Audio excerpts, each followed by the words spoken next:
هل لاحظت يوما رائحة المطر المميزة؟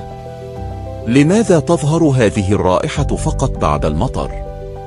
هذه الرائحة تسمى بيتريكور، وتنتج عندما تمتزج مياه المطر مع مركبات في التربة والنباتات.